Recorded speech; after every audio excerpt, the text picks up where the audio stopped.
Good morning students. आज हम business economics विषय के अंतर्गत इंडिफरेंस कर्व के बारे में हम आपसे बात कर रहे थे। हमने पहले वाली वीडियोस में आपको इंडिफरेंस कर्व का अर्थ और इसका उपभोक्ता संतुलन समझाया था। इसकी विशेषताएं भी हमने आपको विस्तार से समझाई। आज हम इस वीडियो में इनकम इफेक्ट, आय प्रभाव के बारे में आपसे बात करेंगे। तटस्थ वक्र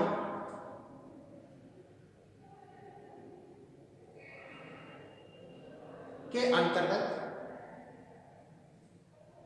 आय प्रभाव आप देख रहे हैं बोर्ड पर। वस्तुओं के मूल्य उपभोक्ता की रुचियों और पसंद की क्रम स्थिर रहने पर, या अपन ये कहते हैं अन्य बातें समान रहने पर, उसकी मौद्रिक आय में परिवर्तन के फलस्वरूप उपभोक्ता की क्या ही जो इनकम है, उस इनकम में क्या होता है, परिवर्तन के फलस्वरूप उसमें क्या होता है, परिवर्तन होता है। तो उसकी मांग में जो परिवर्तन होता है उसे हम क्या कहते हैं, आय प्रभाव के नाम से जानते हैं। एक बार वापस समझ लीजिए कि अन्य बातें समान रहने पर या वस्तुओं के मूल्य उपभोक्ता की रुचियों और पसंद की क्रम स्थिर रहने पर उसकी मौद्रिक आय में परिवर्तन के फलस्वरूप उसकी मांगी जाने वाली मात्रा में जो परिवर्तन होता है उसे हम क्या कह रहे हैं, आय प्रभाव के नाम से जानते हैं। इस आय प्रभाव को हम आपको एक डायग्राम की सहायता से समझाएंगे।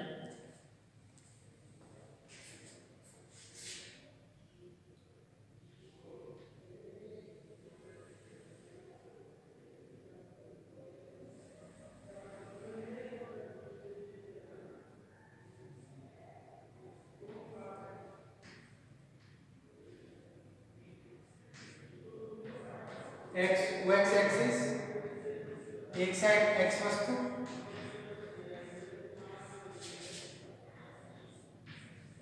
और एक साइड में आपके वाई वस्तु। सबसे पहले इतना काम आप कर लीजिए, इसको ऐसे बना लीजिए। फिर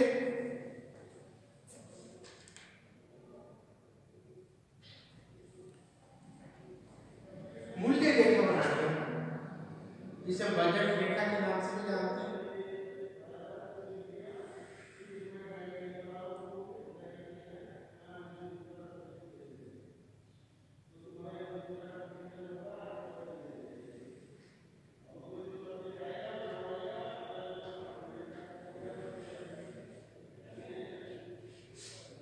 इस स्टाइल से आपको क्या करना है, मूल्य रेखा बनानी है।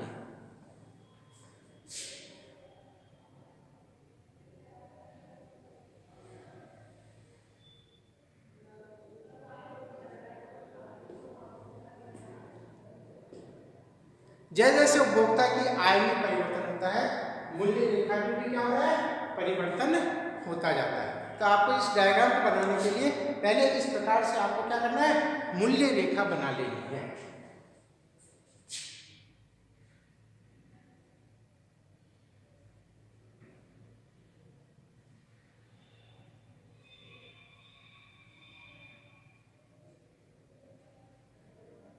P3 N3 नाम दे दीजिए हर रेखा। P4 N4, ये आप देखिए इस स्टाइल से आपको इसको बनाना है। फिर आपको क्या करना है, इंडिफरेंस कर्व सबसे पहले इस रेखा पे बनाना है।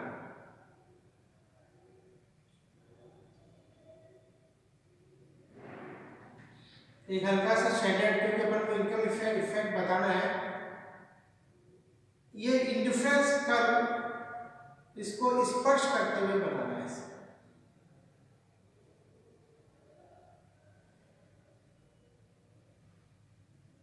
इसको कहेंगे हम IC1। आप देखिए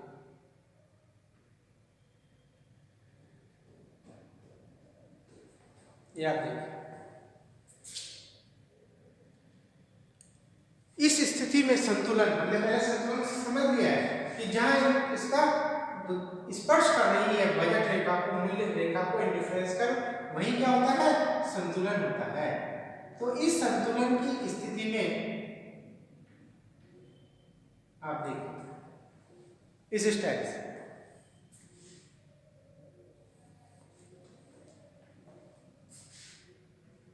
m1 तो x वस्तु की मात्रा और y वस्तु की मात्रा L1,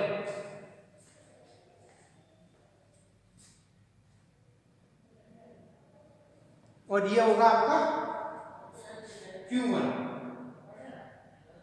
संतुलन में।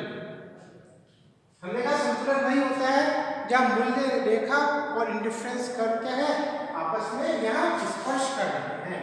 ये हम कल वाले वीडियो में आपको बताया था कि वहां संतुलन होता है, और P1 L1 क्या है, मूल्य रेखा है। अब यदि उसका आय बढ़ जाती है, आय बढ़ते ही उसका क्या होता है, संतुलन भी बदल जाता है, और वह क्या है, और वस्तुओं की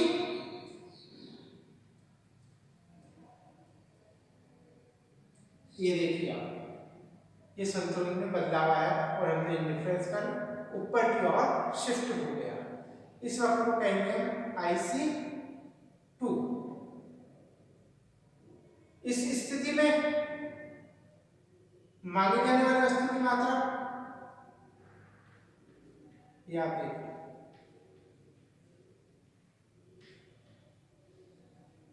M2 और L, कहीं कोई दिक्कत नहीं है, आपको बनाने की स्टाइल इस स्टाइल से इसको बनाना है। जैसे जैसे उपभोक्ता की आय में वृद्धि होती है, आय में वृद्धि होने पर वह दोनों वस्तुओं की क्या है, अधिक मात्रा खरीद सकता है। आप देखिए यहाँ आय कम थी P1 L1 पर, आय में वृद्धि हुई P2 L2, तो वह अपना क्या संतुलन बदल लेता है, और यहाँ संतुलन हुआ वह x की मात्रा भी बढ़ गई, x वस्तु की भी, पहले OM1 मात्रा मांगी जा रही थी, अब कितनी मांगी जा रही है, OM। इसी प्रकार से x वस्तु की यहाँ पर L1 मात्रा मांगी जा रही थी, अब यहाँ मांगी जा रही है OL2 मात्रा। तो जैसे ही आय का स्तर बढ़ता है, उपभोक्ता x और y वस्तु की मात्रा भी क्या करता है, बढ़ा देता है, और संतुलन बिंदु भी क्या है, Q1 से बदल के कितना हो गया, Q2 हो गया। ये आप देखिए,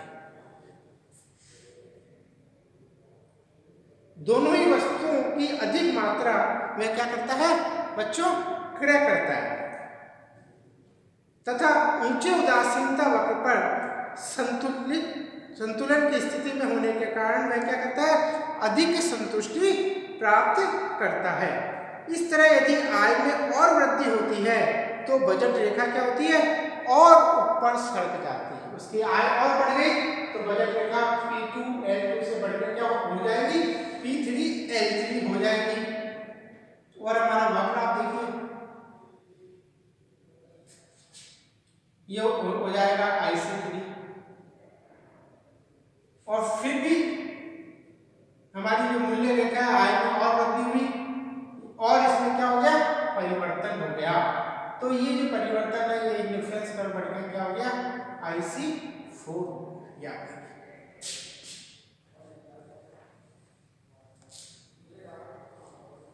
इसी प्रकार से Q1 Q2 Q3 Q4, इन सब बिंदुओं को मिलाती हुई जो हम रेखा खींचेंगे, जो हमने पहले शेडिंग खींची है, उसको हम क्या करें, याद रखें, इसको कहेंगे ICC। ICC का मतलब क्या होगा, इनकम कंजम्पशन कर्व, आय उपभोग रेखा। इसको क्या कहेंगे, आय उपभोग रेखा के नाम से जानते हैं। आय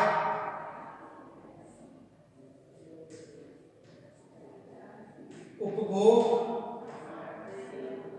रेखा,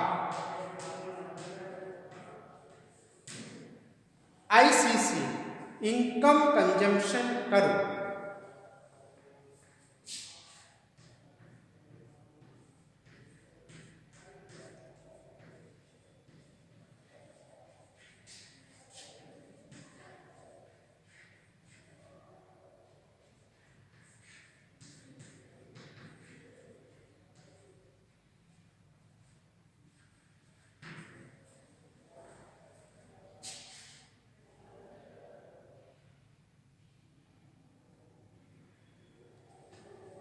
फिर आप इस डायग्राम को वैसे ही जैसे हमने आपको कहा है स्क्वायर में कर दीजिए।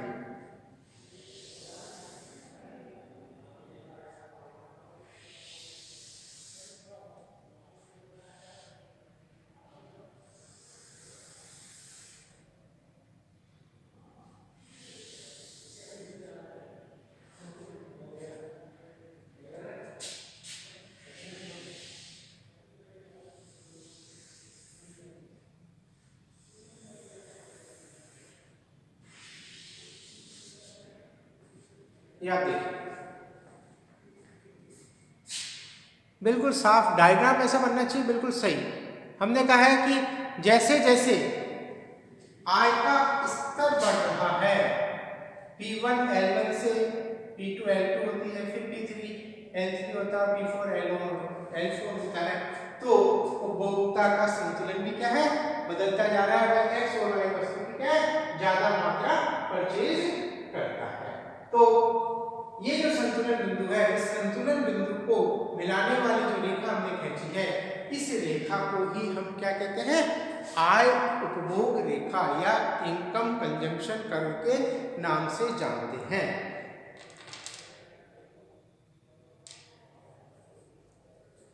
आय प्रभाव क्या है बच्चों, धनात्मक भी हो सकते हैं और ऋणात्मक भी हो सकते हैं। सामान्य वस्तुओं के लिए आय प्रभाव क्या है, धनात्मक होते हैं, जैसा कि हमने इस डायग्राम में आपको बना करके बताया है कि जैसे जैसे आय का स्तर बढ़ रहा है, सामान्य वस्तु की मांगी जाने वाली मात्रा जो एक्स और वाई वस्तु थी, उनकी मांगी जाने मात्रा में क्या हो रही है, वृद्धि होती जा रही है। कि आय का स्तर बढ़ने के साथ साथ वस्तुओं की मांगी जाने वाली मात्रा में जो एक्स और वाई वस्तु है, उनकी मांगी जाने मात्रा में क्या हो रही है, वृद्धि हो रही है। तो इसको हम कहते हैं, इसका आय का क्या, धनात्मक प्रभाव। इसका ऋणात्मक प्रभाव भी होता है। हमने गिफिन का विरोधाभास समझा था जब अपन ने मांग वाला लेसन समझा था, उस टाइम हमने आपको बताया था कि यदि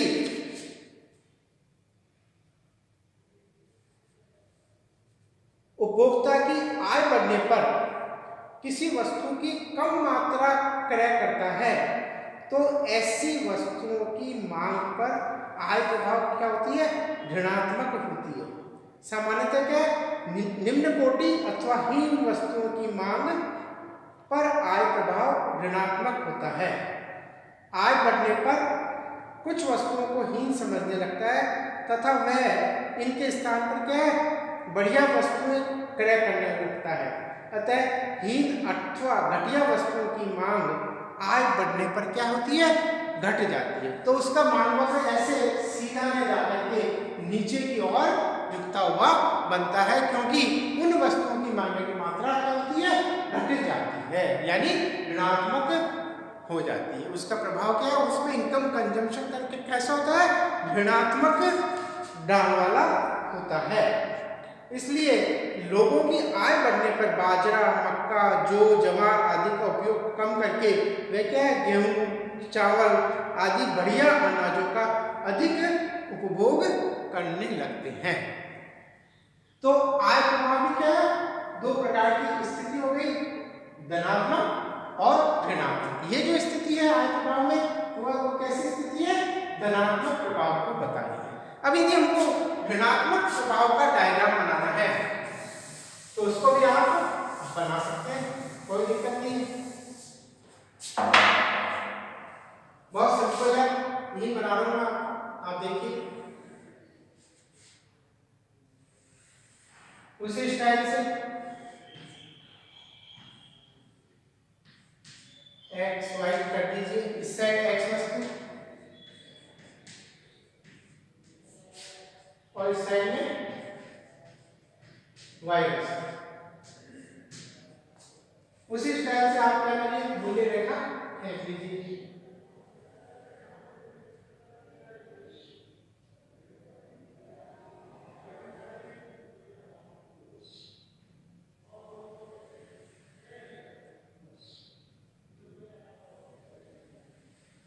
या नाम दे लीजिए P1 N1 P2 N2 P3 L3 P4 L। सबसे पहले इस स्टाइल से इसको कर लीजिए। फिर उसके बाद में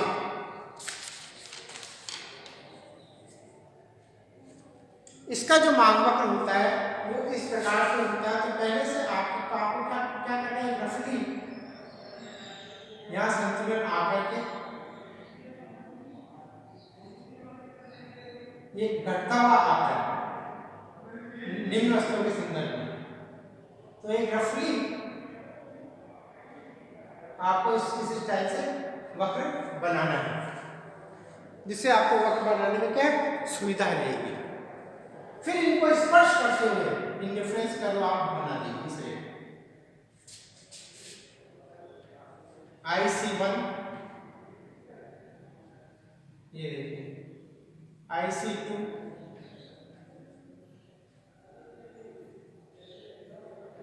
IC3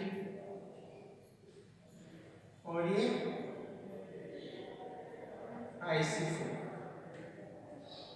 जैसे आय का स्तर बढ़ता है वैसे वैसे क्या है, निम्न वस्तुओं की मांगी जाने की मात्रा में क्या हो रही है, कमी हो रही है। अब इसको आप थोड़ा डार्क कर दीजिए इस रेखा को, जिससे हमारा क्या डायग्राम सही बन जाए। इसको भी अपन क्या कहेंगे, ICC इनकम कंजम्पशन कर्व ही कहेंगे। लेकिन ये कौन सी वस्तुओं के संदर्भ में है, निम्न वस्तुओं के संदर्भ। इसको भी आप संतुलन बिंदु लिख दीजिए यहाँ पर, ये Q1 Q2 Q3 और Q4। इसकी बाउंड्री बना दीजिए।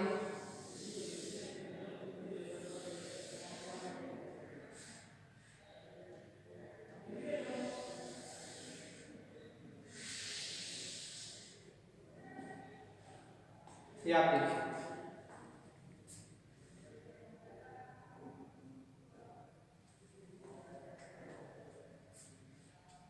ये है इसका आय। इसको हम कह सकते हैं धनात्मक प्रभाव।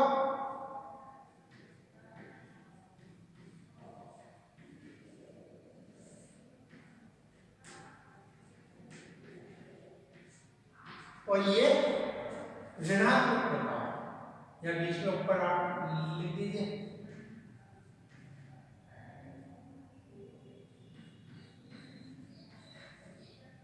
Negative effect.